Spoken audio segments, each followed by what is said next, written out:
قبول اسلام کے وقت بعض مورخین کے نزدیک آپ کی عمر 30 سال تھی اور بعض کہتے ہیں کہ عمر 26 سال تھی۔ مصر کے ایک بہت بڑے عالم مفسر قرآن جناب علامہ طنطاوی رحمہ اللہ علیہ نے عجیب جملہ کہا ہے کہ حقیقت یہ ہے کہ عمر رضی اللہ عنہ اسی گھڑی پیدا ہوئے اور یہیں ان کی تاریخی زندگی کا آغاز ہوا۔ دوستو، میرا نام ہے محمد یوسف، آپ میرا یوٹیوب چینل دیکھ رہے ہیں جناب آفیشل۔ دوستو، آگے بڑھنے سے پہلے گزارش ہے کہ آپ ہمارے چینل کو سبسکرائب کر دیں تاکہ ہماری ہر نئی آنے والی ویڈیو کا نوٹیفیکیشن آپ کو ملتا رہے۔ تو چلتے ہیں اپنی ویڈیو کی طرف۔ دوستو، مفسر قرآن سیدنا عبداللہ بن عباس رضی اللہ عنہما فرماتے ہیں، قال رسول اللہ صلی اللہ علیہ وسلم، باسلام عمر رضی اللہ عنہ یعنی حضور سرور کائنات صلی اللہ علیہ وسلم نے فرمایا کہ جبرائیل میرے پاس آئے اور کہا کہ آسمان والے عمر رضی اللہ عنہ کے قبول اسلام پر خوشیاں منا رہے ہیں۔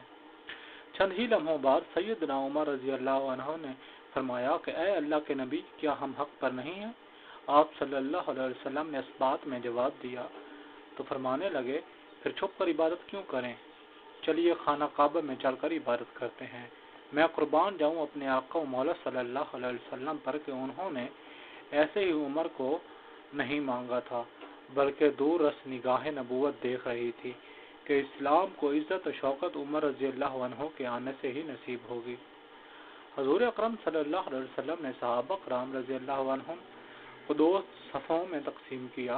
ایک صف کے آگے اسداللہ اور رسولہ سیدنا حمزہ رضی اللہ عنہ چل رہے تھے اور دوسری صف کے آگے مراد رسول صلی اللہ علیہ وسلم پیغمبر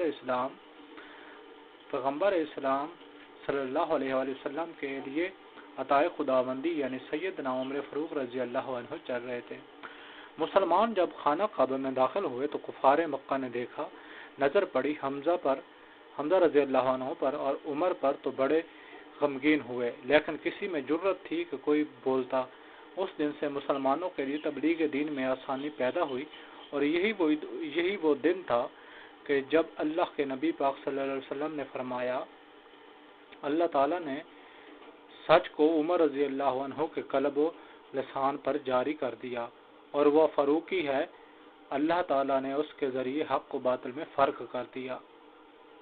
اللہ کی قسم، ہم کعبہ کے پاس کھلے بندوں نماز نہیں پڑھ سکتے یہاں تک کہ حضرت عمر رضی اللہ عنہ اسلام لائے۔ اسی طرح حضرت صہیب بن سنان رضی اللہ عنہ فرماتے ہیں، جبکہ عمر رضی اللہ عنہ نے اسلام قبول کیا تو اسلام کو غلبہ نصیب ہوا اور ہم کھلے بندوں اسلام کی دعوت دینے لگے اور ہم حلقہ بنا کر بیت اللہ میں بیٹھتے تھے۔ ہم بیت اللہ کا طواف کرنے لگے اور اب ہم پر اگر کوئی زیادتی کرتا تو ہم اس سے بدلہ لیتے تھے۔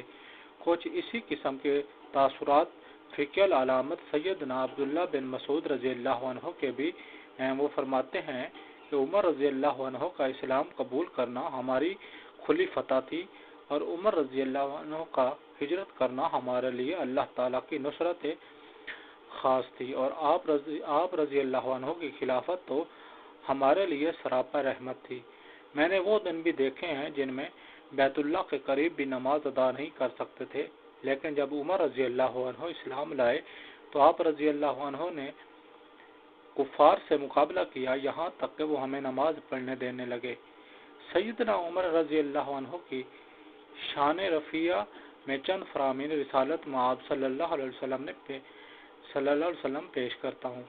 نبی اکرم صلی اللہ علیہ وسلم فرماتے ہیں کہ اے ابن خطاب، اس ذات پاک کی قسم جس کے دست قدرت میں میری جان ہے، جس راستے پہ آپ کو چلتا ہوا شیطان پال لیتا ہے وہ اس راستے سے ہٹ جاتا ہے، وہ راستہ چھوڑ کر دوسرا راستہ اختیار کرتا ہے۔ صحیح بخاری میں روایت ہے کہ حضور پاک صلی اللہ علیہ وسلم حضور پاک رضی اللہ عنہ فرماتے ہیں کہ میں نے حالت خواب میں دودھ پیا یہاں تک کہ میں اس سے سیر ہو گیا اور اس کی سرابی کے آثار میرے ناخنوں میں نمایاں ہونے لگے، پھر میں نے وہ دودھ عمر رضی اللہ عنہ کو دے دیا۔ اصحاب رسول رضی اللہ عنہ نے پوچھا، یا رسول اللہ، اس خواب کی کیا تعبیر ہے؟ تو آپ صلی اللہ علیہ وسلم نے فرمایا، علم۔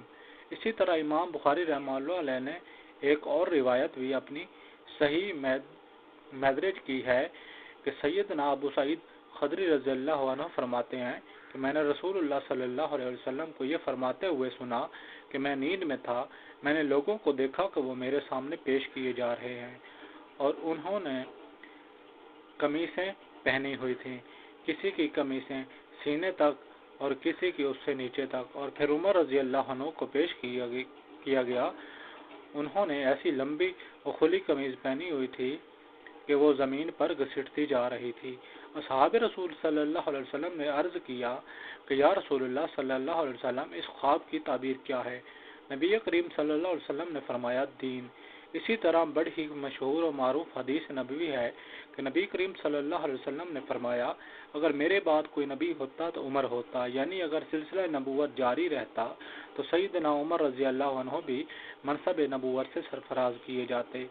ایک حدیث مبارکہ میں ہے کہ رسول مکرم و معظم صلی اللہ علیہ وسلم نے فرمایا، تم سے پہلے جو امم گزری ہیں ان میں محدث ہوا کرتے تھے، اور میری امت میں اگر کوئی محدث ہے تو وہ عمر رضی اللہ عنہ ہے۔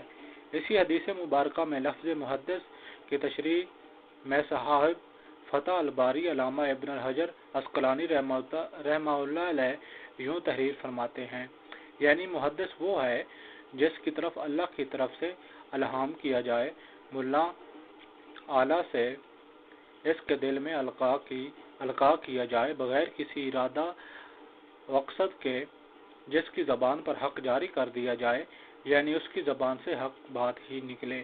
ایک بار سیدنا عمر رضی اللہ عنہ شفیع اعظم نبی اکرم صلی اللہ علیہ وسلم کی بارگاہ میں حاضر ہوئے اور عمرہ کی اجازت طلب کی تو نبی مکرم معظم صلی اللہ علیہ وسلم نے فرمایا، اے میرے بھائی، اپنی نیک دعاؤں میں ہمیں بھی شریک کرنا اور بھول نہ جانا۔